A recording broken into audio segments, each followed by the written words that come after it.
So we've seen insane, and I mean absolutely insane, like free agency signings for teams. We've seen Coulson and Bree Turner go to the freaking Fever, which was the shock of all shocks. We've seen like Sedona Prince, like in like the midst of another allegation, getting first round draft shouts. But yet we have seen Chennedy Carter in a year where she is averaging, where are her stats? Where she is averaging 32 points per game in China, 32 points per game, and has had multiple 40-point games. Heck, she even had a 50-point game on the 26th of January. That was her most recent game, was it? She had a 50-point game. We are seeing her being blackballed out of the WNBA, but we're also seeing Sedona Prince apparently being in the WNBA. So yeah, it's a mad one for me, because I'm like, this is, if this was a year ago, fair enough, but like the Sky were willing to take her in. And look, I get it, maybe she wasn't the greatest in the locker room, but she was really good at basketball. She seemed to be a much better locker room presence anyway than she had been previously in other years, which is a fact. Like, that is a fact, that this was the best Chennedy Carter had been. Not only that, for the whole season overseas, she's been winning sportsmanship awards. She's literally been out here winning sportsmanship awards. So, this, of all the years where teams probably should be willing to take a chance on Chennedy, this probably is it. Like, this probably is the one year where you're like, you know what, you probably should see Chennedy Carter.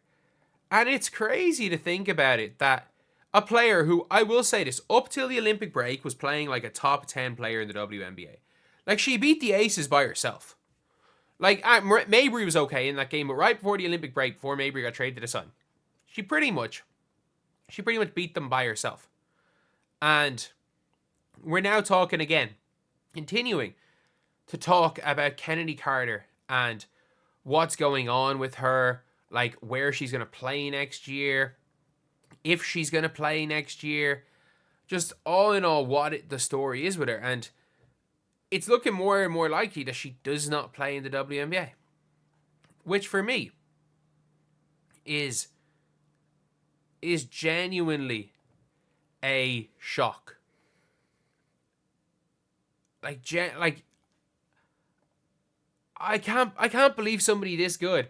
And like, I understand, obviously, if you're like, okay, yeah, she's not the greatest player to have in a locker room. Well, if you want to win, do you want to win? I'm sorry.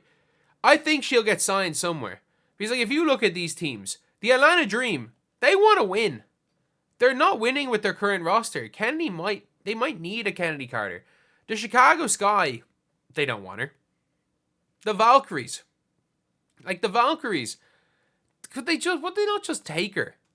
Like, as much of a bad locker room person as she was, like, it didn't affect the Sky that much. Why do I say that? Because they were 100 times better with her than without her. Like, when Chennedy Carter was on the floor, the Sky were 100 times better. They were 100 times better. So, even if she was a locker room issues due to Chennedy Carter, she almost got them to the playoffs basically by herself. So, if you're one of these teams, especially if it doesn't have your pick, like, why did Sky get rid of her? Like, if you're like, oh, free agents don't want to go here. I'm sorry, if you got rid of Chennedy Carter for a 1-year rental of Courtney Vandersloot, like, I'm sorry, I would question your basketball knowledge in a year where you don't have your draft pick. If the logic was, we might be in for Courtney Vandersloot, but Sloot's not going to go and join the team of Chennedy Carters there. If that is the logic. And I sure hope it isn't. If that was the logic, Jeff Pagliocca should be fired on the spot. And I understand with all the stuff historically with Chennedy Carter, if you don't want to give her a long-term deal. If you don't want to give her a long-term deal, if you think that she's a little bit of a risk to sign long-term, cool. This is a 1-year deal. Like, if you're the Sparks, fair enough, maybe not signing her. Maybe, like, if you want to break, especially because you've just lost Lexi Brown. You've just lost Lexi Brown. So I'm like, you've,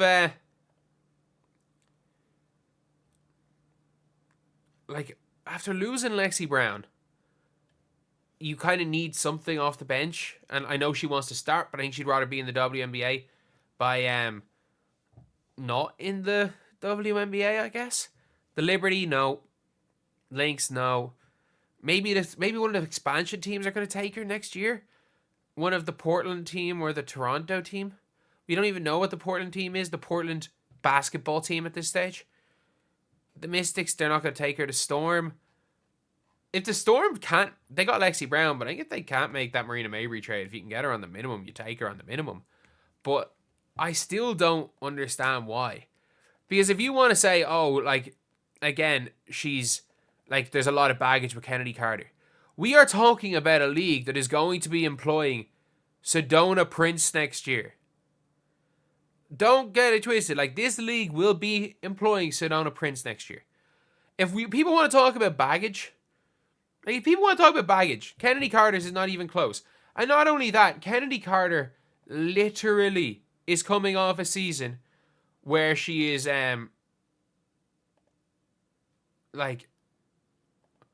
where she's winning sportsmanship awards. She's winning all of these, like, personal growth awards over in China. Like, her this year compared to last year in China, all they're talking about is her growth as a person. So, yeah, like, I don't know. I still don't... She's still so good to not have.